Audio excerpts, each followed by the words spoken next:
Passage 2, excerpt from Guts by Gary Paulsen. I would not learn how truly serious a moose attack could be until I was in Alaska training for my first Iditarod. Alaska was more than just a new and beautiful place to me.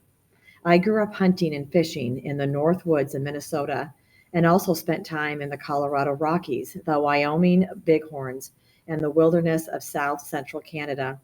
But none of it had prepared me for the vastness, for the stunning size and beauty of the bush in Alaska.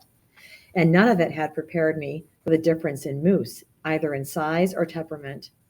A fellow and I took my dogs up from Minnesota in an old truck, driving on the Alaska highway for 8 full days, and got to a place north of a trading post named Trapper Creek. I moved farther back into the woods and set up a winter camp. This was on a cold, dark night in December, 3 months before the race. I went to sleep in an old vehicle used for a shelter. That first night I had dreams that could have been written by Jack London and edited by Robert Service, filled with prospectors and trappers and dogs named Fang and wild storms and cold so deep it froze the eyes out of men. All these things, except for a dog named Fang, later came to pass for me. I was deep in this dream world when a scream tore me awake. It was a mix of terror and pain. I will never forget it. And I ran outside barefoot in my long underwear and my headlamp.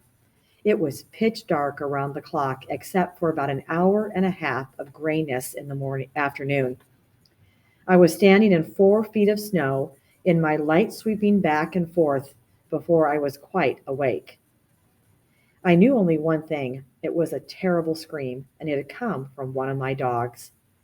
They were tethered back in some spruce trees out of the wind, and at first I could see nothing but shaking limbs and flying snow. Then came more screams, mixed with growls, snarls, and the snapping of teeth, and I moved through the snow unaware of the cold, though I was barefoot and my feet would suffer for days after. Now I could see into the trees, and there was a cow, 500 pounds of cow, and she was intent on killing my dogs. I went insane. I didn't have a weapon, but I grabbed a small axe I used for chopping up frozen meat and stormed in after the moose, screaming and cursing louder than the dogs, swinging like a madman, the axe slashing back and forth, and I think the noise startled her or confused her. Whatever the reason, she turned as if to attack me, stomped on one more dog, then vanished into the night. At first I thought she had killed 2 dogs and perhaps wounded 2 others. I gave what first aid I could, then ran to get dressed and harness up a team to carry the victims to the highway where I could call a veterinarian from a payphone. I was wrong. No dogs died, though one had a broken leg and another a cracked rib, and both were out of the race for the season. After that incident, I borrowed a rifle.